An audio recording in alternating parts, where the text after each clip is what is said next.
Hello everybody, we just went ahead and completed the Demon Souls Remaster, finally. If we look at my total playtime, then you will see it took me 13 hours and 17 minutes. So, not the shortest game out there, but nowhere near the 30 hours and stuff that people were saying before. Please do note though that I have not played the original Demon Souls past like the first two bosses.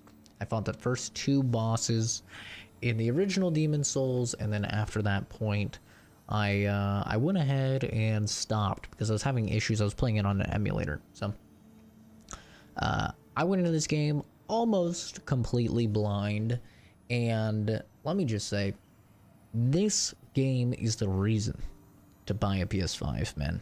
This right here. You know, Spider-Man Miles Morales, it's fun enough, but you can get that on the PS4, right? Bugsnax, I haven't played. Maybe that's the real secret reason to buy a PS5.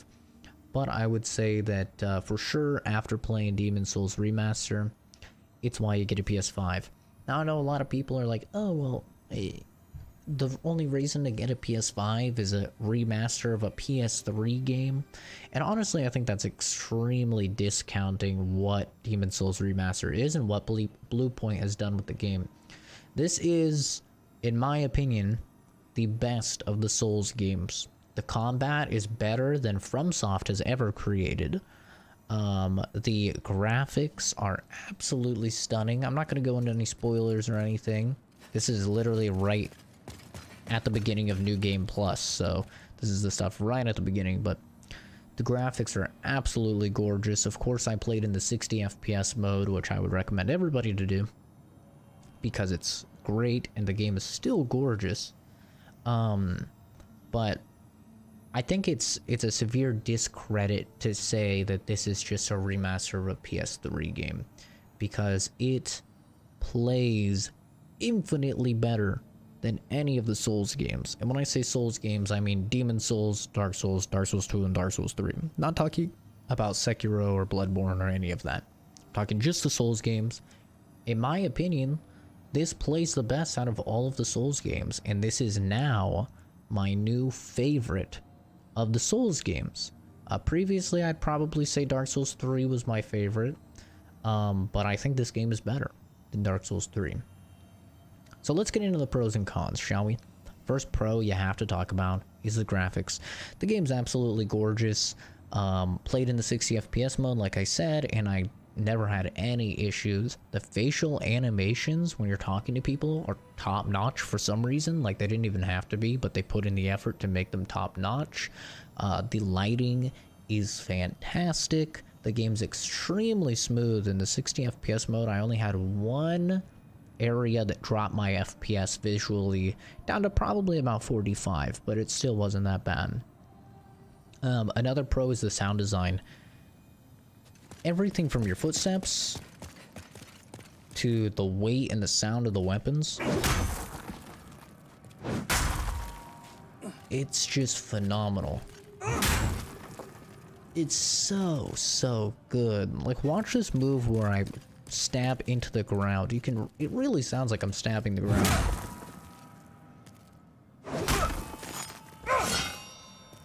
It's so good, man. It is so good, and all of the weapons are like that. The spells are like that as well. Everything, the sound design on the monsters, especially when you get the backstab attacks on the monsters, phenomenal, man. I don't know what watermelons they stabbed into or whatever it is that they did to get the sound design for this game, but it sounds so good. The music has been severely upgraded. I would say the worst part of Demon Souls, the original, was the music. From the few boss fights that I played, the music was atrocious. It was terrible. There was literally nothing good about it. Every single song has been remastered. A lot of you know, unique music to the boss fights, where a lot of, in Demon Souls the original, there was a very, I don't know if there was a unique track for every boss. Maybe there was, but a lot of them were very samey sounding. So it was actually hard to tell. Whereas in this game, every single track is unique. Every single track sounds fantastic. The second to final boss fight, I think, was some of the best music out there. They made Shield Knight have a sick-ass song where originally when I played the original PS3 version, I was like, this song is terrible, but it sounds phenomenal now with whatever the hell they did to it. And just all in all, the sound is fantastic. Even the voice acting is really, really solid. In terms of the narrative, honestly, there isn't much here. There's a little bit, but you know, it's a Souls game, so there's a bit of narrative. You can really delve into it and watch VOD and get into the lore, but it's nothing like Sekiro, where there is this, you know, there is this very palpable narrative that you are working towards achieving the goal. It's definitely more of a in the background type of thing. In Demon Souls, very similar to how the Dark Souls games do it as well. The actual combat, I think, as I said earlier, is the best out of the Souls games. I like it more than Bloodborne even. I really, really like it. And I'd say it is at times on the level of Sekiro. I think Sekiro has the best of the FromSoft combat. You know, some of those boss fights are just so perfectly done, and there's such a rhythm to them. But Demon Souls is really, really good. All of the weapons feel fantastic. Even I was using this lame rinky-dinky spear for a lot of the game, and it feels great, man. Even a rinky-dinky little spear feels fantastic. And the magic, while I didn't use it, it looks phenomenal, so I imagine that, you know, I was on the receiving end of it a few times, and it looked fantastic, sounded great. The global illumination that occurs with it is awesome. I think any way that you play this game, it's gonna feel great in terms of the combat. And for the most part, almost all of my deaths, I was like, yep, that was my fault. I made a mistake. All 53 of them, I was like, yeah, I made a mistake. There was a couple here or there that, you know, I'm a little iffy on, but for the most part, I felt like I was making a mistake and I was paying for that mistake. So the combat, fantastic. In terms of the areas, this is really, in my opinion, where FromSoft sucks ass. They will have absolutely no consistency in their games. They'll have really, really fantastic areas, and then they'll have an annoying poison swamp for some reason. They keep putting poison swamps in all of their games. Apparently, I guess Demon Souls was the original poison swamp, and they loved it so much that they've put it in every game since. No one likes these poison swamps. I absolutely hate them in every game, and sure as shit, they're here. There are some really, really cool areas. I'll kind of just go Artstone by Artstone. Obviously, no spoilers here. Artstone of the Covetous King. This is one of the better areas in the game. Quite good. Not really any places that were annoying for me. The Artstone of the Digger King. This was extremely annoying at times and very easy to get lost. As well as there's really no shortcuts to get to a couple of these bosses in time, so not the biggest fan of the Digger King. Artstone of the Tower Queen. This is my favorite area in the game. I thought every single section was awesome, very uniquely designed as well, and just a fantastic time all around. Artstone of the Shadow Man was actually a lot of fun. This is the skeleton level. There was like a catacombs area that I could have done without, but there was a lot of really cool moments and areas here. And then this is the Scourge of the Earth, Artstone of the Chieftain. This is absolute AIDS. You're gonna need the Plague Doctor mats to transcend through this area, because if not, you will be getting the bubonic plague. It is awful. Truly horrendous. This is the annoying poison swamp area that I just wish didn't exist. It is god awful. But yeah, for the most part, I think that the areas are quite good. It's really just this Artstone right here. This scum area that was ass. Everything else I thought was really, really well done. And that'll basically do it for the pros. To go into the cons, it's really hard to talk about the cons because this is a remaster, right? So do you judge this game for the quality of the remaster, or do you judge this game for some of the keeping in some of the negatives that the original had? For me, I think that if you just want to rate this on a remaster, then it's a 10 out of 10. I mean, this is just a better version of the classic, right? And didn't really change anything. However, I'm going to be rating it as a video game. So that includes rating it negatively and pointing out the cons from the original game that have transcended to the remaster. One of these is world tendency. You can see it here. This is literally never ever explained to you. There's not one point in the game where this is explained at all. Your character world tendency or your Artstone tendency, it's never explained to you. And this is really annoying because for me, I wanted a big sword. So I played through, fought some enemies that I probably shouldn't have fought yet, but I really fought them, persevered through to try and get the big sword, only to find out that I needed pure white tendency in order to magically clear a bunch of rubble so that I could pick up the big sword. So I didn't get the big sword because of that, and that was really, really frustrating for me. This world tendency is essentially a karma system where you get positive points and negative points depending on your actions in that level, and that contributes to your world tendency, or you could think of it as your world karma. It goes further towards white, and it has effects such as changing enemy HP, but also changing their drops. Maybe makes them easier.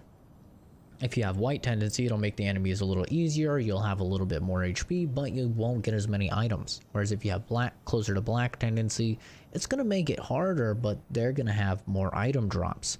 It's a mechanic that is interesting when it's said out loud, but then in practice and when you really see the things that are giving you points and the things that are taking away points, it's just very annoying. It's clunky, it's never explained to the player, and I'm really not a fan of the system as a whole. To me, this is a con for the game because it is something that is a pretty big mechanic in the game that is just not literally ever touched upon, and I wouldn't have known about it if I didn't get to the weapon and be like, oh, I can't get this, there's rubble in the way, look it up, and oh, turns out that because I died quite a few times with a full body, which I didn't even know was a big deal, I thought I was just giving myself more HP, it had made me have a negative, closer towards black tendency, which is a really annoying experience. So I'm not a fan of that. Another thing that I'm not a fan of is this item burden. This is retarded. Item burden sucks ass. Essentially, all of the weapons and armor and rings and stuff like that, items in your inventory all have weight assigned to them, and this contributes to your overall item burden, and you need to talk to this guy I'm stockpiling this in order to organize your storage, and you need to constantly be putting stuff in here Best of luck to you. so that you will have room and you're not overburdened by your items. And it's just a really, really annoying system. There's a reason that they got rid of it in the future Souls games moving forward, and it makes you go back to the Nexus a lot because you're picking up so many healing items and you're like, oh, it's sending them to storage, oh, so many times I was like, oh, my inventory's full, so I had to manually go through, be like, oh, I guess I don't need this, send to storage, boom, and I just had to go through, send to storage, oh, send to storage. It got really, really frustrating after a certain point, and it's not even something that you can just get rid of or increase by a ton, because I think it's tied to your just general soul level. From what I could see, there was no stat that was directly affecting it. It wasn't like, equip burden, which is pretty standard in all of the Souls games, you know, so you can have your fast roll, or you can have your slow roll, you know, pretty standard stuff. It's not like that where you can increase it with endurance. It's just low, and it's just always low throughout the entire game. And I think the point of it was that this game doesn't use an Estus Flask system like the Souls games. Instead, it uses like a Bloodborne system where it's an item and you have to farm for your healing items, or you have to buy your healing items. And I think that they just didn't want it to be overpowered by you being able to carry, you know, tons and tons of healing items. But if that's the case, then just limit how many healing items you can have. Like Bloodborne does it, right? Where you can only have 20 blood vials, and maybe you find a couple upgrades or something that allows you to carry more. That never felt egregious or anything like this system does, because you're just punished for picking up stuff, and you have to constantly be sending it to storage, and then you're like, oh, I want to put on this thing. Oh, I don't have it. I have to go back to the Nexus, talk to the storage Bob, Billy Jones, whatever, and grab my stuff. It's just really frustrating. And then on top of that, for the negatives, the final negative that I would say is some of the boss fights are still very lackluster. They were lackluster in the original, and they're still kind of lackluster here. I'm not claiming to be a god or anything. I died 53 times, which is an okay amount. But there were a lot of the boss fights that I first tried, and it wasn't like I was over leveled or anything. It was just that they were really, really easy. And even if I didn't know how to fight them because I'd never played the classic, they were still really, really easy. So that was a personal problem that I had. And then obviously some of the areas are complete and utter trash doo-doo. So I have an issue with that, but you could say that about all the Souls games, honestly. All in all, I had a fantastic time playing through the Demon's Souls remaster. I'm planning on doing another 2 or 3 playthroughs just to try out different builds and see how stuff is. But I really, really enjoyed my time with the game. I think that this is most definitely the best game on the PS5 at the current moment, and I would strongly recommend it to everybody. It's a solid 8.5 for me. And remember, for my rating scale, a 5 is an average game, 6 is above average, 7 is good, 8 is great, 9 is like amazing, and 10 is near perfect, right? So 8.5 is actually very, very good. I think this is a really great game. It's just on the cusp of being an amazing game, but I really thoroughly have enjoyed my time playing, and I would recommend anybody that likes these types of really hard RPGs to give it a try, man, because I think it's a lot of fun. And I had a lot of fun doing it. And I'm excited to try different builds and try different items and stuff like that, and see how much I can just own in the future. But yeah, thank you everybody for watching. Have a fantastic rest of your day. See all of you in the next video, or stream Rooney. Bye bye. And stream